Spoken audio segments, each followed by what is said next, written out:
খবর শুনছেন বিশ্ব সংবাদ চ্যানেল থেকে। আজ জানাবো পশ্চিমবঙ্গ দেশ বিদেশের বাছাই করা গুরুত্বপূর্ণ তাজা সংবাদ। খবরের শুরুতেই জানিয়ে দেব সংবাদ শিরোনাম, পরে বিস্তারিত। আসল তৃণমূল কে, জোড়াফুল কার? মহাযুদ্ধের মাঝেই বড় আপডেট দিল নির্বাচন কমিশন। এসআইআর এর নাম বাদ পড়লে কি বন্ধ হবে রেশন, জানালো সুপ্রিম কোর্ট। কেন তৃণমূল ছেড়েছিলেন শুভেন্দু অধিকারী, কারণ কি জানালেন রাজীব বন্দ্যোপাধ্যায়। দুদিন বাইরে পোশাক বদল, অথচ বাড়ি ফিরেই স্বাভাবিক হাসি। দময়ন্তীর নিখোঁজ রহস্যে হতবম্ব বাবা বললেন। 3 মিনিটে 100 চর, কথা না শোনায় সহপাঠীকে মেরে বেঞ্চের তলায় ঢুকিয়ে দিল নাবালিকা মনিটর, ভাইরাল ভিডিও। ঘুমন্ত কুম্ভকর্ণকে জাগালো ইরান, এবার বিশ্বের হৃদস্পন্দন থামিয়ে দেওয়ার প্রস্তুতি। ভারতের জন্য বাড়ছে বিপদ।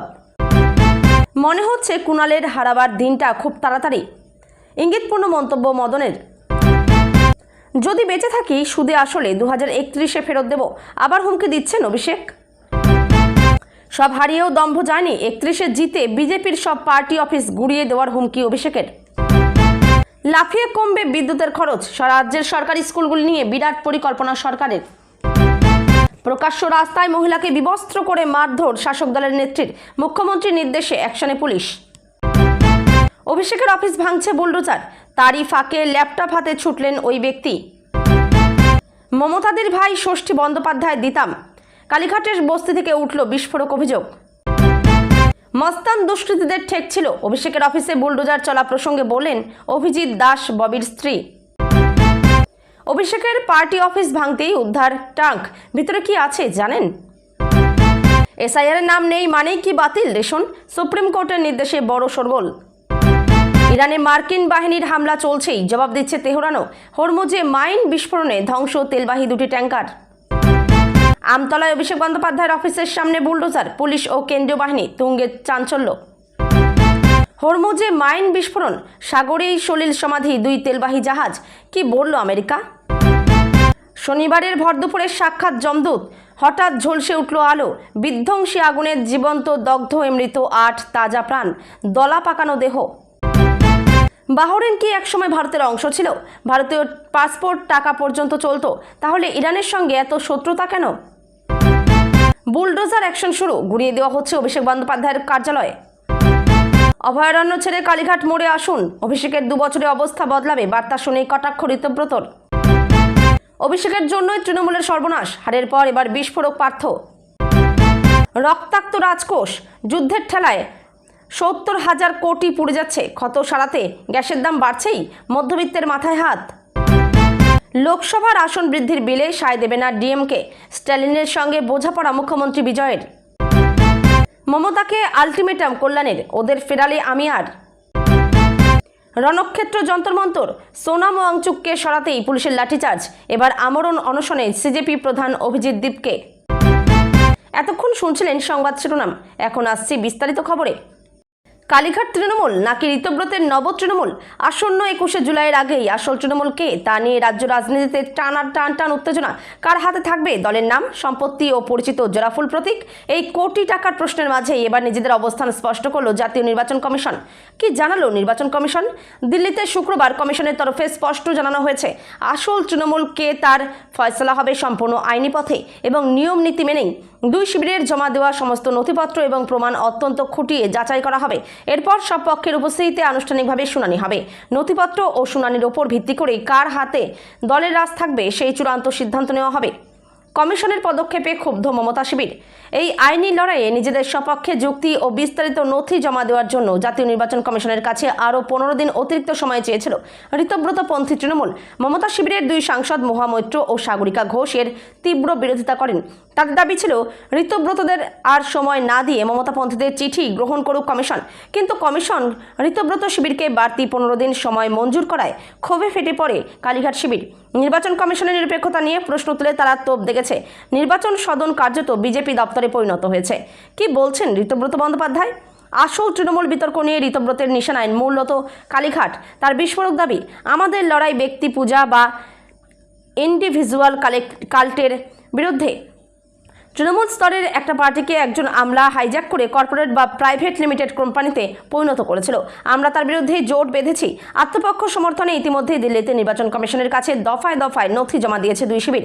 এখন দেখার সব প্রমাণ যাচাই ও শুনানির পর জাতীয় নির্বাচন কমিশনের রায় কোন দিকে যায়, জোড়াফুলের আসল মালিক কে হয়, সেদিকেই তাকিয়ে গোটা বাংলা। রেশন কার্ড বাতিল নিয়ে পশ্চিমবঙ্গে শুরু হয়েছে নতুন বিতর্ক।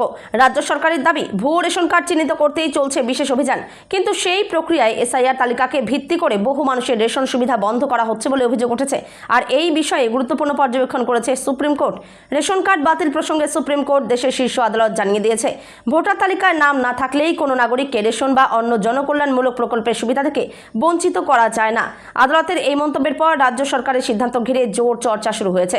সরকারের দাবি, পশ্চিমবঙ্গে দীর্ঘদিন ধরে বিপুল সংখ্যক ভুয়ো রেশন কার্ড চালু রয়েছে।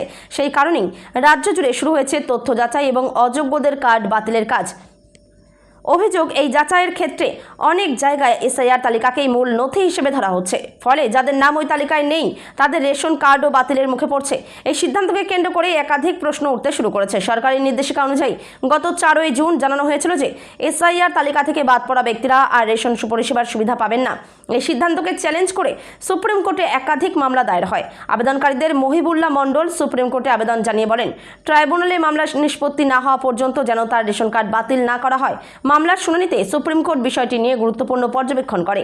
বিচারপতিরা স্পষ্ট বলেন, ভোটার তালিকা থেকে নাম বাদ গেলেও প্রাপ্য জনকল্যাণমূলক প্রকল্পের সুবিধার অধিকার থেকে বঞ্চিত করা যাবে না।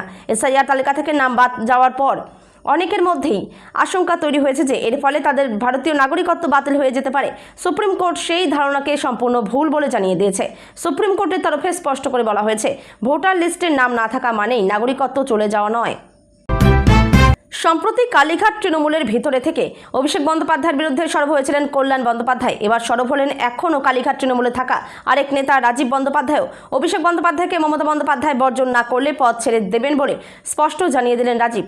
নির্বাচনে তৃণমূলের ভরাডুবির পিছনে একমাত্র অভিষেক বন্দ্যোপাধ্যায়কে দায়ী করে উগড়ে দিলেন ক্ষোভ। বললেন, দিদিকে হাত জড়ো করে বলছি, আর অভিষেক বন্দ্যোপাধ্যায়কে বাঘের বাচ্চা বানাবেন না। পাশাপাশি তিনি জানান, 2020 সালে শুভেন্দু অধিকারী কেন তৃণমূল ছেড়েছিলেন তার কারণও। বিধানসভা নির্বাচনের পর হুড়মুড়িয়ে ভাঙছে কালীঘাট তৃণমূল। একের পর এক বিধায়ক মমতার হাত ছেড়ে ঋতব্রতর বিদ্রোহী ব্লকে নাম লেখাচ্ছেন। আর এই ভাঙন যে এখনই থামবে না সেটাও দিনের আলোর মতো স্পষ্ট।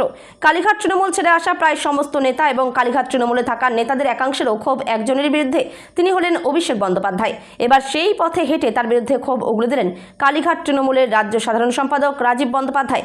কালীঘাট তৃণমূলের রাজ্য সাধারণ সম্পাদক রাজীব বন্দ্যোপাধ্যায় জানান, আমি কেন জানি না, বুঝতে পারছি না যে মমতা বন্দ্যোপাধ্যায় এখনও অভিষেক বন্দ্যোপাধ্যায় করে যাচ্ছেন।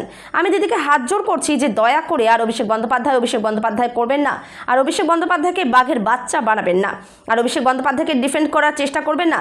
কারণ এই অভিষেক বন্দ্যোপাধ্যায়ের জন্যই আজকে দলটার এই অবস্থা হয়েছে। নির্বাচনে এই ভরাডুবির জন্য কেউ দায়ী নয়, একমাত্র একজনই দায়ী, তার নাম হচ্ছে অভিষেক বন্দ্যোপাধ্যায়। তাকে ইমিডিয়েট মমতা বন্দ্যোপাধ্যায়ের উচিত বর্জন করা। অবশেষে স্বস্তি। শনিবার ভোরে হাওড়ার রামকৃষ্ণপুর গঙ্গার ঘাট থেকে উদ্ধার নিখোঁজ প্রতিভাবান রাইফেল শুটার দময়ন্তী সেন। হাওড়ার বাসিন্দা ধ্রুবজ্যোতি সেনের মেয়ে দময়ন্তী গত বৃহস্পতিবার সকাল থেকে রহস্যজনকভাবে নিখোঁজ ছিল। আজ ভোরে রামকৃষ্ণপুর ঘাটে এক প্রাতঃভ্রমণকারী কিশোরীকে বসে থাকতে দেখেন তিনি। সঙ্গে সঙ্গে দময়ন্তীর পরিবারকে ফোনে খবর দেন। খবর পাওয়া মাত্রই হাওড়া থানার পুলিশ এবং পরিবারের সদস্যরা দ্রুত ঘটনাস্থলে পৌঁছে তাকে উদ্ধার করে। প্রাথমিক তদন্তে অনুমান, ক্রিয়া অনুশীলন এবং পড়াশোনার মধ্যে মানসিক ভারসাম্য বজায় রাখতে না পেরে তীব্র মানসিক চাপের কারণে দময়ন্তী বাড়ি ছেড়ে চলে গিয়েছিল বলে খবর। বর্তমানে পরবর্তী আইনি প্রক্রিয়া সম্পন্ন করার জন্য তাকে হাওড়া থানার পুলিশি তত্ত্বাবধানে রাখা হয়েছে। 48 ঘন্টার রুদ্ধশ্বাস অপেক্ষা, অবশেষে মিলল খোঁজ। কোথায় গিয়েছিল দময়ন্তী? মেয়েকে ফিরে পেয়ে ধ্রুবজ্যোতি সেন মিডিয়া এবং পুলিশ প্রশাসনের প্রতি গভীর কৃতজ্ঞতা প্রকাশ করেছেন। তিনি জানান, নিখোঁজ হওয়ার পর থেকে পুরো রাত জুড়ে পুলিশ তাদের পাশে ছিল। এডিসিপি ম্যাডাম এবং শ্রী কমিশনারেট পুলিশ অফিসাররা অনবরত সাহায্য করেছেন। তারা দময়ন্তী সিসিটিভি ফুটেজ সহ সমস্ত ট্র্যাকিং তথ্য পরিবারকে দিয়েছেন। আজ সকালে বাড়ি ফিরে দময়ন্তী সম্পূর্ণ স্বাভাবিক আচরণ করছে। সে তার বাবা মাকে কাঁদতে দেখে আশ্বস্ত করার চেষ্টা করে। দময়ন্তী তাদের বলে, বাবা মা কেঁদো না, আমি ভুল করেছি। তিনি আরও বলেন, আজ ভোরে রামকৃষ্ণপুর ঘাটের জেটিতে ওকে পাওয়া যায়। আসলে এক প্রাতঃভ্রমণকারী ভদ্রমহিলা ঘাটে ওকে দেখতে পেয়ে প্রথমে ওর বরকে জানান। ওর বর তখন আমাকে ফোন করে বলেন, স্যার আপনি ইমিডিয়েট যান, আপনার মেয়েকে ওখানে পাওয়া যাবে। আমি খবর পাওয়া মাত্রই সেখানে ছুটে যাই। মেয়েকে ফিরে পেয়ে আমার খুব ভালো লাগছে। ও এখন সম্পূর্ণ সুস্থ আছে। বাড়ি ফিরে ও আমাদের সঙ্গে খুব স্বাভাবিকভাবে হেসে খেলে কথা বলছে। ও যে দুদিন বাইরে ছিল, ওর আচরণ দেখে তা বোঝাই যাচ্ছে না।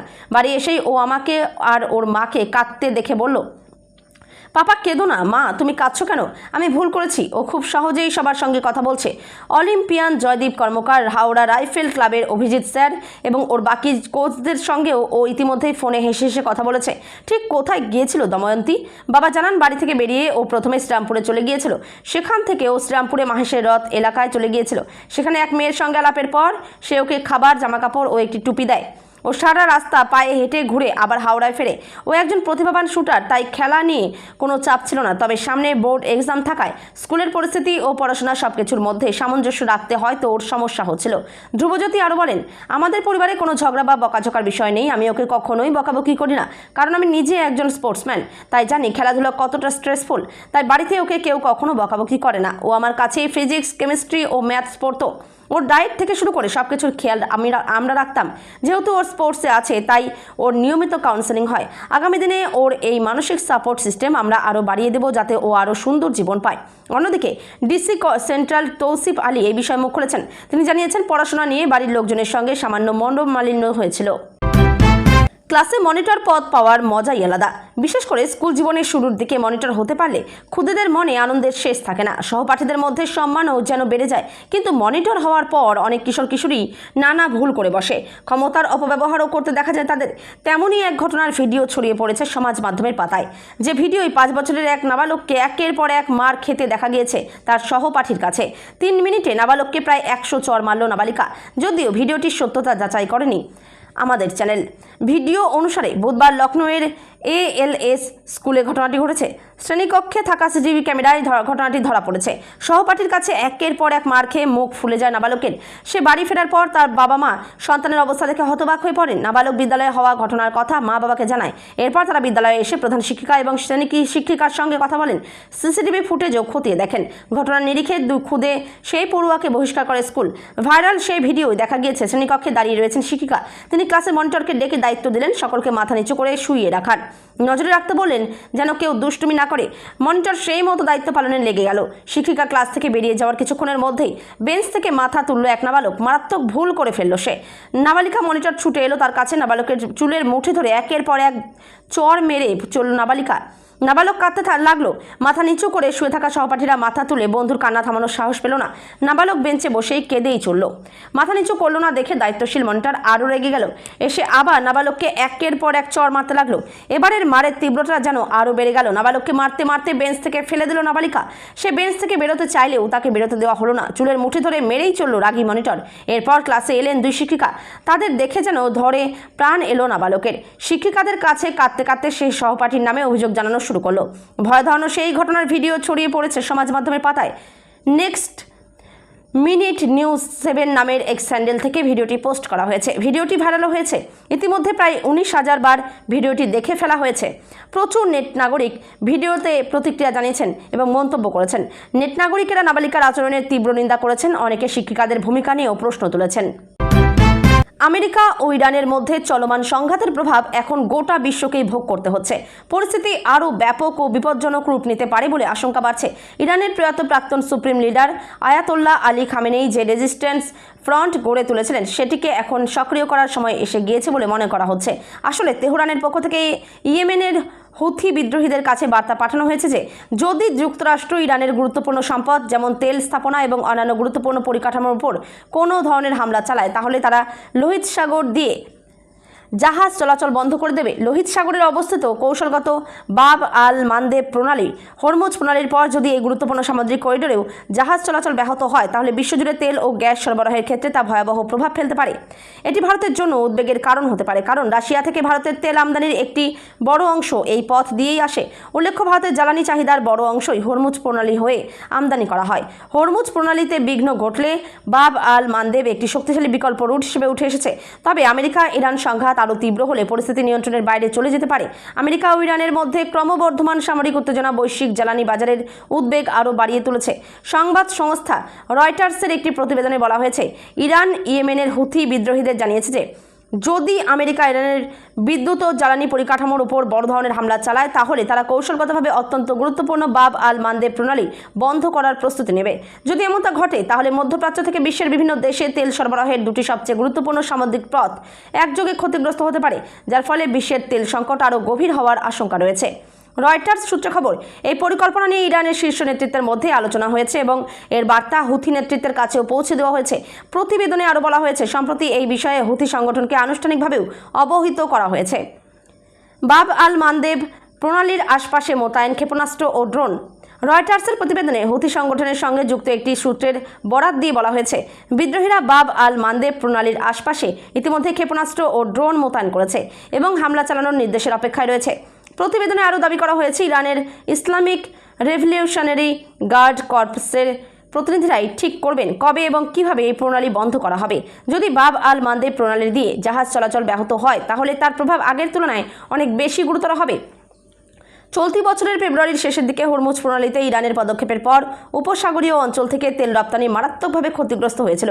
এরপর লোহিত সাগর বিশ্বের তেল সরবরাহ ও জাহাজ চলাচলের প্রধান বিকল্প রুট হিসেবে উঠে আসে। জাহাজ চলাচল পর্যবেক্ষণকারী সংস্থা ক্লেপলার এর তথ্য অনুযায়ী জুন মাসে বাব আল মানদেব প্রণালী দিয়ে প্রতিদিন প্রায় ৭৪ লক্ষ ব্যারেল অপরিশোধিত তেল পরিবাহিত হয়েছে, যা বিশ্বের মোট তেল উৎপাদনের প্রায় ৭%। এক বছর আগে এই পরিমাণ ছিল প্রতিদিন প্রায় ৪২ লক্ষ ব্যারেল। এবার বিধানসভা চত্বরে চমক দিলেন মদন মিত্র। কালীঘাট তৃণমূলের কর্মসূচিতে হঠাৎ হাজির হন ঋতব্রত তৃণমূলের যোগদানকারী কামারহাটির বিধায়ক। এ নিয়ে মদন মিত্রকে কটাক্ষ করতে ছাড়েননি কুণাল ঘোষ। পাল্টা জবাব দিয়েছেন মদন মিত্র। রাজ্য রাজনীতিতে এখন চমকের পর চমক। এবার তেমনই এক চমক দেখা গেল বিধানসভার সামনেও। বুধবার ঋতব্রত তৃণমূলের নাম লেখানো মদন মিত্রকে শুক্রবারই দেখা গেল কালীঘাট তৃণমূলের বিধায়কদের কর্মসূচিতে। দুই পক্ষের কথোপকথনও উস্কে দিল জল্পনা।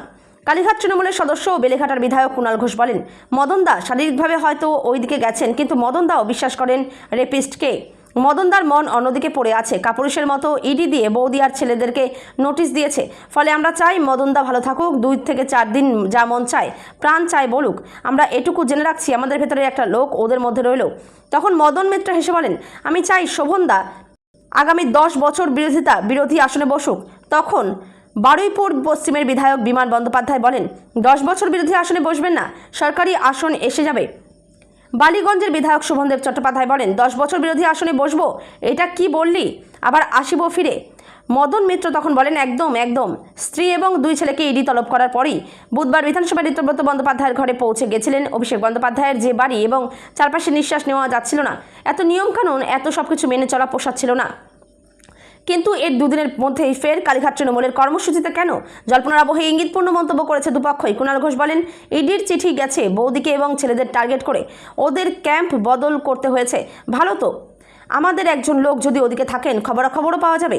এই বিপদটা কাটিয়ে নিন, তারপরে আবার মদনদার খেলা শুরু করে দেবে। আমতলায় দলের বেআইনি কার্যালয় ভাঙতেই অগ্নিশর্মা ডায়মন্ড হারবারের সাংসদ অভিষেক বন্দ্যোপাধ্যায়। অভিযোগ, বেআইনিভাবে দখল করে এই তৃণমূলের পার্টি অফিসটি গড়ে উঠেছিল। সংশ্লিষ্ট পার্টি অফিসটির বিষয়ে অভিযোগ জমা পড়তেই জেলা প্রশাসনের তরফে পাঠানো হয় নোটিশ। সেই নোটিশ অনুযায়ী হাজির না হওয়ায় শনিবার 3টি বুলডোজার ভেঙে দেয় সেই কার্যালয়। এরপরই এ বিষয়ে বিকেলে মুখ খুললেন এলাকার তৃণমূল সাংসদ অভিষেক বন্দ্যোপাধ্যায়। হুঁশিয়ারির সুরে তিনি বললেন, প্রত্যেক ক্রিয়ার সমান ও বিপরীত প্রতিক্রিয়া আছে। পালাবদলের পর একটা নয়, অভিষেকের ঘাড়ে ঝুলছে একাধিক মামলা। জেলা, কলকাতা সব জায়গায় বিভিন্ন অভিযোগে তার বিরুদ্ধে এফআইআর হয়েছে। এর মধ্যে তার ডিজে বাজানো মন্তব্যকে কেন্দ্র করে দায়ের হওয়া মামলায় বেশ জর্জরিত অভিষেক। এমতাবস্থায় এদিন আমতলার তৃণমূল পার্টি অফিস ভাঙার প্রসঙ্গে প্রতিক্রিয়া চাওয়া হলে সংবাদ মাধ্যমের সামনে দৃশ্যতই ক্ষুব্ধ অভিষেক জানিয়ে দেন, 2031-এ তারা ক্ষমতায় ফিরলে ঠিক একইভাবে মামলা, মোকদ্দমা ও আইনি পদক্ষেপের মাধ্যমে পাল্টা জবাব দেওয়া হবে। তিনি বলেন, প্রত্যেক ক্রিয়ারও সমান ও বিপরীত প্রতিক্রিয়া আছে। বিজেপি নেতারা যেন ভুলে না যান। আমতলার এই পার্টি অফিসটির প্রসঙ্গে বলতে গিয়ে অভিষেক বলেন, যদি সর্বশক্তিমান ঈশ্বরের দয়ায় বেঁচে যায়